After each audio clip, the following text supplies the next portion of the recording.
പക്ഷിപ്പനി സ്ഥിരീകരിച്ച പ്രദേശങ്ങളിലെ വളർത്തു പക്ഷികളെ ഇന്ന് കൊന്നൊടുക്കും. രാവിലെ 10:30-ഓടെ കള്ളിംഗ് നടപടികൾ ആരംഭിച്ചു. വിവിധ ദ്രുതകർമ്മസേന ടീമുകളെ നിയോഗിച്ച് ഇന്നുകൊണ്ട് രോഗബാധിത മേഖലകളിലെ മുഴുവൻ വളർത്തു പക്ഷികളെയും കൊല്ലാനാണ് തീരുമാനം. ആലപ്പുഴ ജില്ലയിലെ എടത്തുവ പഞ്ചായത്തിലെ 1-ാം വാർഡിലും ചെറുതന പഞ്ചായത്തിലെ 3-ാം വാർഡിലുമാണ് പക്ഷിപ്പനി സ്ഥിരീകരിച്ചത്. കേന്ദ്ര സർക്കാരിന്റെ ആക്ഷൻ പ്ലാൻ പ്രകാരം രോഗബാധയുണ്ടായ പ്രദേശത്തിന്റെ 1 കിലോമീറ്റർ ചുറ്റളവിലുള്ള വളർത്തു പക്ഷികളെ കള്ളിംഗ് നടത്തണം. ഇത് പാലിച്ചാണ് ഇന്ന് നടപടികൾ ആരംഭിച്ചത്. കള്ളിംഗ് ജോലികൾക്കായി നിയോഗിച്ച ദ്രുതകർമ്മ സേനാംഗങ്ങൾക്ക് ജില്ലാ മൃഗസംരക്ഷണ ഓഫീസിൽ വെച്ച് രാവിലെ നിർദ്ദേശങ്ങൾ നൽകി. അതിനുശേഷം വിവിധ ടീമുകളായി തിരിഞ്ഞാണ് രോഗബാധിത മേഖലകളിലേക്ക് പോയത്. ഗ്രാമപഞ്ചായത്തുകൾ നിർദ്ദേശിച്ച സ്ഥലങ്ങളിൽ വെച്ചാണ് കള്ളിംഗ് നടന്നത്. എടത്വയിലെ വരമ്പിനകത്തെ കർഷകന് മാത്രം 7500-ഓളം താറാവുകളുണ്ട്.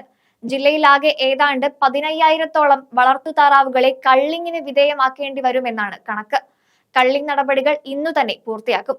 പക്ഷിപ്പനി സ്ഥിരീകരിച്ചതിനെ തുടർന്ന് ആലപ്പുഴ ജില്ലയിലെ ഹരിപ്പാട് മുനിസിപ്പാലിറ്റി അടക്കം 27 തദ്ദേശ സ്ഥാപന പരിധിയിൽ താറാവ്, കോഴി എന്നിവയുടെ മുട്ട, ഇറച്ചി വിൽപ്പന നിരോധിച്ചിട്ടുണ്ട്. കോട്ടയം ജില്ലയിലെ ചങ്ങനാശ്ശേരി മുനിസിപ്പാലിറ്റി, വാഴപ്പള്ളി പഞ്ചായത്ത്, പത്തനംതിട്ട ജില്ലയിലെ കടപ്ര, നെടുമ്പ്ര, പെരിങ്ങര, നിരണം എന്നീ തദ്ദേശ സ്വയംഭരണ സ്ഥാപനങ്ങളുടെ പരിധിയിലും താറാവ്, കോഴി, കാട, മറ്റു വളർത്തു പക്ഷികൾ ഇവയുടെ മുട്ട, ഇറച്ചി, കാഷ്ടം എന്നിവയുടെ ഉപയോഗവും വിൽപ്പനയും കടത്തലും ഈ മാസം 25 വരെ നിരോധിച്ചിട്ടുണ്ട്. ഈ പ്രദേശങ്ങളിൽ വിൽപ്പനയും കടത്തലും നടക്കുന്നില്ല എന്ന് തദ്ദേശ സ്വയംഭരണ വകുപ്പ് സെക്രട്ടറിമാർ ഉറപ്പുവരുത്തണമെന്നാണ് കളക്ടറുടെ നിർദ്ദേശം.